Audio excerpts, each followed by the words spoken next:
92 का?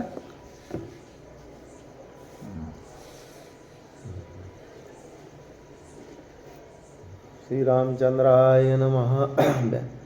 रमा उमान पवेसरी, तेथे कोण पुसे सावित्री. देवी गंधर्विनासुरी, तिच्या गवघारी खद्योत. तिच्या पुढे हे सगळे खद्योत आहेत. काय रमा असू द्या, उमा असू द्या, नागकन्या असू द्या, या सगळ्या सुंदरपणामध्ये त्यांचं नाव घेतलं जातं. पण दादा त्या सुद्धा कमी आहेत. कोणाच्या पुढं? या सीतेच्या पुढं. आणि म्हणून तुला एकंदरीत सांगते, इतकी सुंदर सीता असल्यामुळं तू काय कर, ऐका. पद्मिनी स्त्रिया मृदू शरीरम, त्याहुनी तिचे नखे अरुवार. ऐशी सुंदर सुकुमार मनोहर जानकी. मनोहर जानकी सुकुमार आहे. नवे नवे तिची नख नवे पायापासनं ते नख शिकांत म्हणतात ना आपल्याकडे, ती कशी आहे? सुकुमार आहे. आणि सुकुमार असल्यामुळं ती ब्युटी पार्लरला न जाता इतकी सुंदर आहे. आताची नवरी ब्युटी पार्लरला निहून आणावं लागते.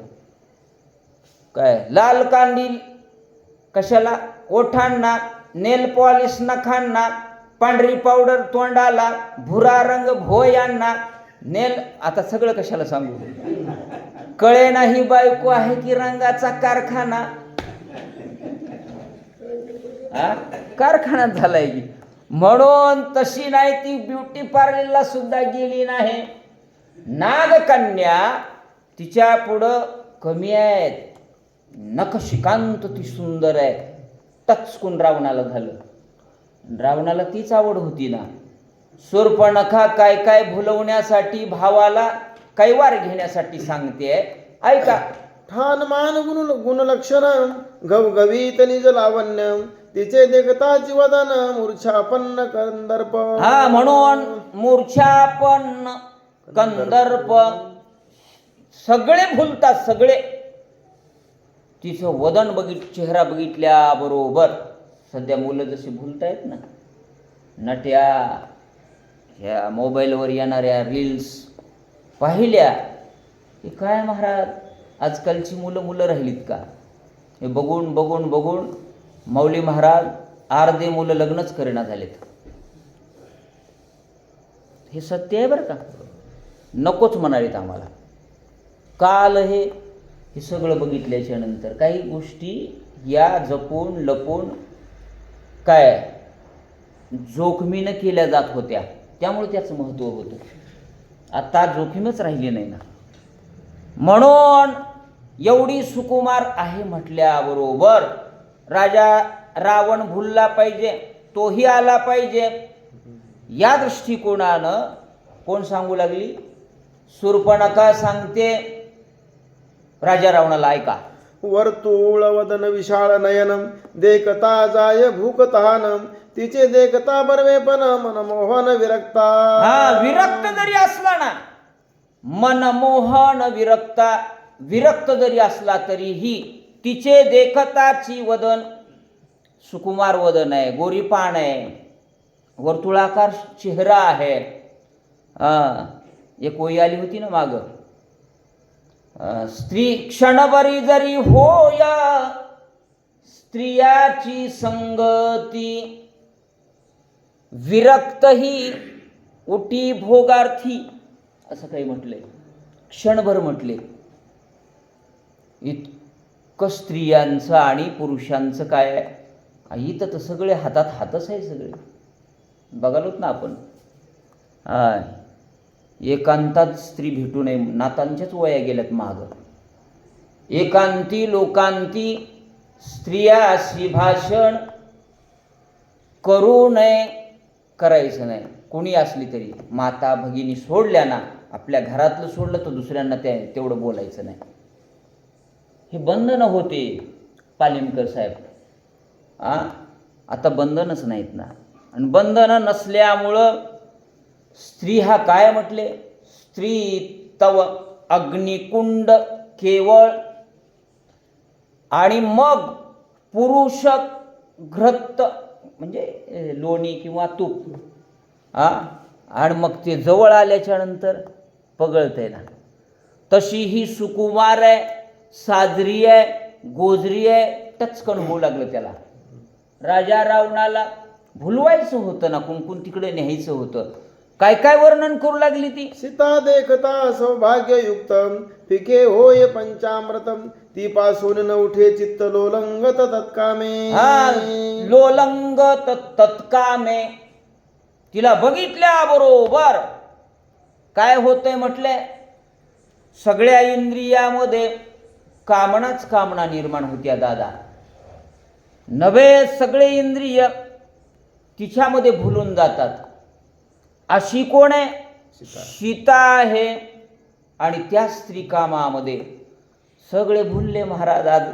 आज जपी तपी क्वचित माणसं भुलले नाहीत. तुकाराम महाराज भुलले नाहीत. जाई हो तू माते न करी सायास आम्ही विष्णुदास तैसे नो हे. महाराज भुलले का? नाही ना भुलले. महात्मा गांधींकडे महिला आल्या, पण आईचं वचन होतं, भुलले नाही. विवेकानंदाकडं अमेरिकेमध्ये महिला आली, आय वॉन्ट टू मॅरेज, भुलले नाहीत. काही काही शिवाजी महाराज छत्रपती जाणते राजे भुलले नाहीत महाराज. त्यांना कसलाच फरक पडत नाही, पण राजा रावण त्याच्यातलाच होता म्हणून सांगू लागली. काय काय सांगू लागली, अशी आहे तशी आहे, हे स्वरूप वर्णन केल्या बरोबर काय वाटू लागलं त्याला. तिचे देखता श्रीमुखम दशेंद्रिया होय हरिक मनाची खुंटे चकमक लगे टकमक डोळिया. लागे टकमक डोळिया. होय, मन तिथंच थांबतंय म्हटले तिला बघितल्या बरोबर. शूर्पणखा सांगू लागली 10 इंद्रिया 10 इंद्रिय आहेत आणि त्या 10 इंद्रिय सुद्धा स्तब्ध होतात. कुणाला बघितल्यास? सीतेला बघितल्यास. दादा दादा इतकी सुंदर आहे मग, आणि एवढी सुंदर असण्यामुळं तुला काय करायचंय? काय करायचं तू ठरव. सांगणंच लागत नाही की त्याला, त्याची ज्याला ज्याची आवड आहे ती. म्हणून 10 इंद्रिय तुझे ठप होतात. इतकी सुकुमार, गोजरी, साजरी, गोरीपान अशी सीता आहे. काय काय सांगू लागली ऐका. श्रीराम वनवासी वितराग योगी सीतान शोभे त्याचे अंगी ते तव भार्या तुझ जोगी तिसी तू भोगी लंकानाथा. दा दा दा दा दा दा. राम म्हणजे कसं आहे? वितरागी. वनवासामधली वल्कल घातली साधूच म्हण ना, त्याला शोभणारी आहे ती. पण त्याच्या सोबत आहे ती शोभे तुझ लागी. तुला मात्र शोभती आहे पत्नी म्हणून. भार्या तुझ लागी. भार्या म्हणजे पत्नी म्हणून तुला शोभण्यासारखी आहे. आता तू काय कर, माझं म्हणणं ऐक आणि ऐकून सीतेसाठी का होत नाही, तू कुठं चल, माझा कैवार घ्यायला चल. सगळं काय करायचं होतं, नाश करायचा होता ना कुळासहित. म्हणून मी इथं आले, जनस्थानामधून आले दादा. मी एकटीच आले. 14 सहस्त्र मारले, त्रिशरा मारला, खर मारला, दूषण मारला. भाग्यानं मी इथं आले. कोण म्हणते? शूर्पणखा रावणाला सांगू लागली. काय सांगते? ते तुवा देखिले अपाठी सत्य मानसी माझी गोष्टी ते पडावी तुझ्या दृष्टी हे माझ्या पोटी वर्तत. मला वाटाले ते तुझ्या पडावी दृष्टी. आणि एकदा दृष्टीत पडल्यास नक्कीच तू तिला काय केल्याशिवाय राहणार नाहीस, आपलंसं केल्याशिवाय राहणार नाहीस ही मला जाणीव आहे. म्हणून तू चल, आग्रह करू लागली. असं म्हटल्यास त्याला तर आवडच होती रावणाला. त्याच्यातलीच PhD 80,000 होत्या ना. 80,000 असताना सुद्धा माऊली महाराज रावणाला कोण नाव ठेवलं नाही. आजही पहा, दोन पत्नी असतील, 3 पत्नी असतील, नाही असं नाही ना, असतात, त्यांना नाव ठेवित नाहीत. पण रावण चुकला ना. कुठं चुकला? एवढ्या 80,000 असताना इथं वक्रदृष्टी केली सीतेकडं, आणि वक्रदृष्टी केल्यामुळं एवढा त्यांचा अपमान झाला. म्हणून चल म्हटल्याबरोबर एवढी सुंदर आहे, काय करते? बुद्धिपूर्वक आपण सीता पाहावी अनर्घ्य रत्न, तेव्हा मानसी माझे वचन, साक्षेपे प्रयत्न करसी. म्हणून तूच प्रयत्न करशील. तू पाही एकदा ते सीतेला. बुद्धिपूर्वक आपण तुझी बुद्धी वापर, आणि तुझी बुद्धी वापरल्याच्या नंतर, बघितल्याच्या नंतर तुला माझ्यावर विश्वास बसेल, नाही का? किती हुशार म्हणावं लागेल. शूर्पणखा राक्षस हुशार असतात. जे शिकलेली माणसं आहेत ना, त्यांना तर हुशार आहेत. जे महाराज मंडळी आहेत ना सध्या, त्यांना तर हुशार आहेत. तुम्ही म्हणताल आम्ही महाराज, आपण साधे आहेत इथले. जे सगळ्या डिग्र्या घेऊन बसलेत ना, काय कोणी व्याकरणाचार्य आहे, कोणी विनोदाचार्य आहे, खुणं लावल्यात की डिग्र्यान का आहे की मौली. आणि आपण बी बघितलं की ह्यांच्या कार्यक्रमामध्ये चांगले बी आहेत, नाही असं नाही, पण त्याच्याकडे आपल्याला जायचं नाही. काय म्हणू लागले ऐका. सीता सांगता शूर्पणखेसी, स्वयंवरी देखिली होती जैसी, चाफे गोरटीला वन्य राशी, तैसी मानसी ठसावली. तशीच ठसवली. कुठे गेला होता रावण? स्वयंवरी देखिली जैसी, स्वयंवराला गेला होता. जनकानं पण ठेवला होता, आणि तिथं आमंत्रण नसताना गेला होता. आणि बघितल्याबरोबर बहिणीने एवढं वर्णन केलं ना, गोरी आहे, गुमटी आहे, अमुक आहे. शेंदूर चर्चित देखिली दृष्टी, शेंदूर भाळ मध्ये लावलेला अशी सीता बघितलेली टचकन त्याच्या ध्यानात आली महाराज. आणि त्याला वाटू लागलं, अरे बघितलंय मी. पुन्हा ध्यानात आलं. आपल्याला ध्यानात येतं ना, सध्याच्या पोरांना तेच ध्यानात आहे. काय त्याला दुसरं काहीच नाही. काय ध्यानात आहे? स्वप्नात बी तेच आहे. ते जागृती स्वप्नी एकच आहे. तन डोले मेरा. आता इथं कशाला सांगू, वाचा. ऐकता शूर्पणखेचे वचन, आणि होता सीतेची आठवण, शरीरी रोमांचित रावण, लागले ध्यान सीतेचे. लागले ध्यान सीतेचे, आहे की नाही? म्हणून हे आठवल्याबरोबर स्वयंवरातली सीता दिसू लागली त्याला. ध्यानच लागलं. कुणाचं? सीतेचं. जशी बघितली होती तशी, तिचं राहणं, तिचं एकंदरीत बोलणं, तिचं चालणं, एवढं ध्यानात कुणाच्या बसलं? रावणाच्या. लागले ध्यान. जसं वारकऱ्यांना एकच ध्यान लागते, लागला टकळा पंढरीचा. एकादश कशी आहे, माऊलीला जसा टकळा लागलाय का नाही, आता कीर्तन आहे, कोणता अभंग घेऊ, कोणता अभंग घेऊ. पौर्णिमा काच आहे. लागलंय, शोधते माणूस. बरं का, बरं आहे ते, नाही का? इथं आणि रामायण एक तुम्ही दोघांनी चालवायचं छान. आता पुन्हा मी परत येईपर्यंत मी पुन्हा येईल. ते हे पडून जसं म्हणतोय तसं चालवायचं.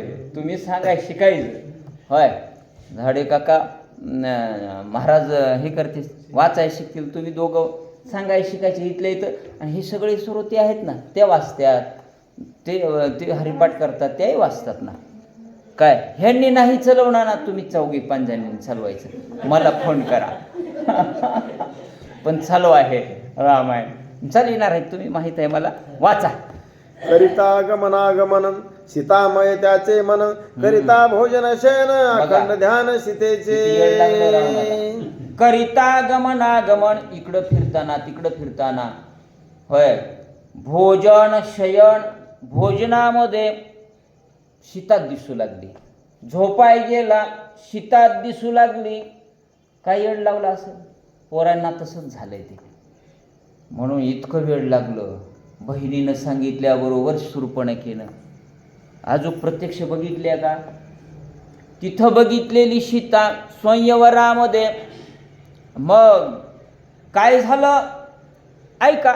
रावण निजला शेजेवरी स्वप्न देखे सीता सुंदरी, तिची अवस्था लागली थोरी कैसिया परी आतुडे. म्हणून कशी मला प्राप्त होईल, कैसिया परी आतुडे, मला कशी प्राप्त होईल. कुठं झोपल्या झोपल्या शेजेवर पडल्या पडल्या विचार करू लागला. कशी भेटेल आता, काय करावं लागेल काय नाही. रावण सध्या तसंच आहे ना. एका पोराला म्हणलं तुला काय पडायला रे, रात्रीच्या झोपल्याच्या नंतर काय अभ्यासक्रम यालाय का? ते म्हटलं सर काहीच आहे ना. त्या स्वप्नात काय आलंय म्हणलं. त्याने एक शेर म्हणून दाखवला. मैंने तुमसे प्यार किया अबला समझकर, तुम्हारे पिता ने पीटा मुझे तबला समझकर, लंबे लंबे बाल देखकर दिल घूम मचला, पास जाकर देखा तो सरदार जी निकला, सपनों में सजनी आई. काय आलं त्याच्या सपनात? सपनों में सजनी आई और बोली मैं आऊं, आंखें खोलकर देखा तो बिल्ली बोली म्याऊ. हे स्वप्न पडायचं सध्याच्या मुलांना. त्याला मात्र जागृती स्वप्न सुसुप्ती अवस्थेमध्ये रावणाला सीता सीता सीता असंच होऊ लागला आहे का. श्रीराम प्रतापी परिपूर्ण, त्यासी न करवे मजरन, तरी त्यासी करून या छळन सीतापना नावी. काय करावं, पडल्या पडल्या विचार करायला. कोण आहे तो? श्रीराम प्रतापी पूर्ण प्रतापवंत आहे. त्याला एकंदरीत मी सामोरं जाऊ शकत नाही, बळानं जाऊ शकत नाही. का त्याला जाणवलं ना, जाणवणारा होता ना तो रावण. मग सांगून समजून अशा सगळ्या युक्त्या केल्या तरी जमणार. त्याशी करावे छळण, छळणच करावं लागेल. आणि छळण केल्याच्या नंतरच मग सीता मला प्राप्त होईल असा विचार रावण पडल्या पडल्या विचार करू लागला. काय करतो? छळोनिया रघुनंदना, त्यासी आणावी अंगना, कळू देऊ नये जना गोष्टी प्रधाना सांगू नये. कुणाला सांगू नये म्हणला. गोष्टी प्रधाना सांगू नये, प्रधानालाही कळू नये. माझ्या मनातली ही गोष्ट कुणालाच कळू नये. कुणाचा विचार आहे? रावणाचा. कळू नये जना, लोकांना तरी कशाला सांगायचं, त्याला सुद्धा सांगायचं नाही. छळ करून कपट रूपानं का होत नाही.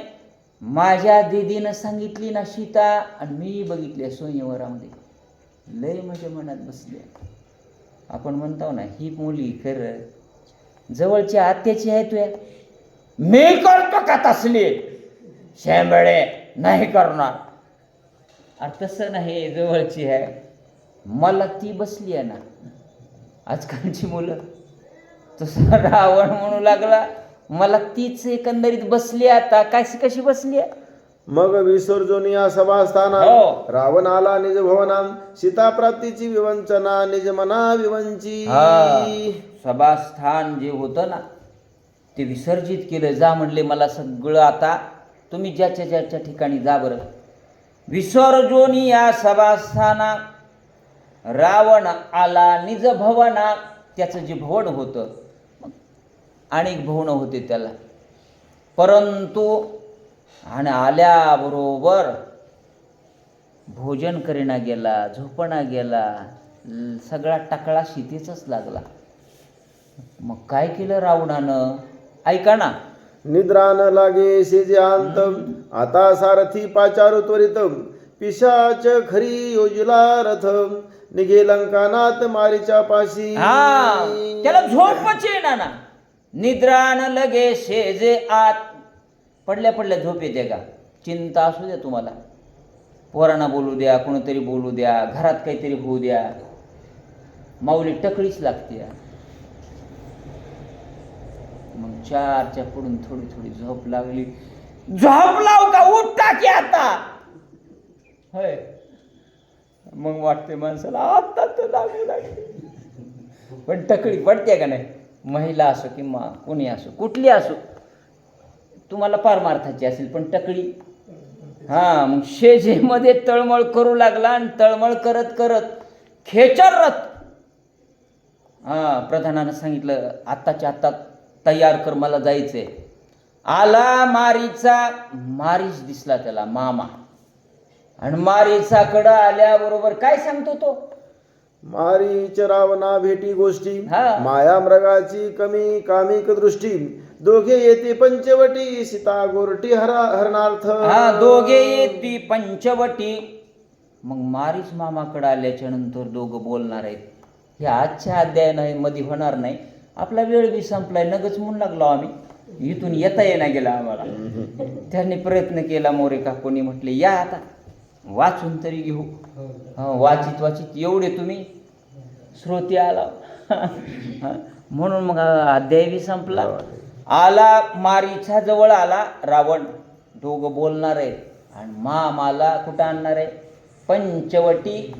पंचवटीला आणणार आहे. कसा आणणार आहे? 2 वया आहेत अर्जुन. लागता श्रीरामाचा बाण, मारीच पावेल मरण, मरता करले छळन, धाव लक्ष्मणा गर्जोनी. म्हणून मला वाटलं उद्यापासूनच माऊलीनं सुरू करावं पुढचा अध्याय. हे घरी घेऊन जा, वाचा ना थोडं. 10 वया सांगा. होय, दोघांपैकी उद्या सांगाच गडे, मी येतो उद्या वाटल्यास. चांगलं आहे, सुरुवात तर करा की येईल. काही नाही, मारीचाचा आणि ह्याचा संवाद आहे. सोपं आहे की वाचल्यास कळालं का तुम्हाला? तिथे येते गुरुजी, इथं बसलं. काय होत असेल तसं होतंय पहिल्या सुरू. लहानपणी आम्हाला ते व्याख्यानाला लाव ह्याला त्याला उठवायचं, बोलत ती सगळं हादरायचं नाही. माई साहेब आता तुम्ही मोठे आहेत त्याच्यामुळे 10 वया सांगाय असं आमची एक विनंती आहे. मारीचा जवळ आलेत, काय होणार आहे पुढच्या अध्यायामध्ये? मोडोनी धनुष्यशी रथाम, जटायू जुनोनी लंका नाताम, त्यापासून सोडविल सीता पूर्वकथा अवधारा. म्हणून ती पूर्वकथा होणार आहे. मारीच हरणाच्या रूपानं रामाला नेतील, त्याच्या मागं लक्ष्मणाला सीता बोलेल, तेही तिकडे जातील. मग रावण इथून सीतेला त्या भिक्षांदेही मातेच्या रूपानं कुठं बाहेर बोलवेल. त्याची ताकद नाही तेवढी आतमध्ये जाण्याची. लक्ष्मण रेखा आहे ना, आणि त्यामुळं तिथं जटायू पुढं येईल, त्याचाही उल्लेख केला नाथांनी. त्यांची झटापट होईल. ही पुढच्या अध्यायामध्ये सुंदर कथा आहेत, ऐका. काय होईल? एका जनार्दने शरण, पुढे अपूर्व निरूपण, कथा कल्प विध्वंसन, सावधान अवधारा. गोड निरूपण आहे. कथा तुमचे कल्मश जे आहेत, दोष जे आहेत, ती घालणारी कथा आहे. आणि ती कथा पावन करणारे नाथ महाराज म्हणतात, तुमचा पावन जीवन करणारी आहे. येत जा, ऐकत जा. माझ्या गुरुंना म्हणजे नाथ महाराज जनार्दन स्वामींना नतमस्तक होऊन याच ठिकाणी या अध्यायाची सांगता करतात. स्वस्ति श्री भावार्थ रामायण अरण्यकांडे एकाकार टिक्या शूर्प नखा रावण संवादो नाम दशोध्याय. पुंडलिका वरदे विठ्ठल श्री ज्ञानदेव तुकाराम रामकृष्ण.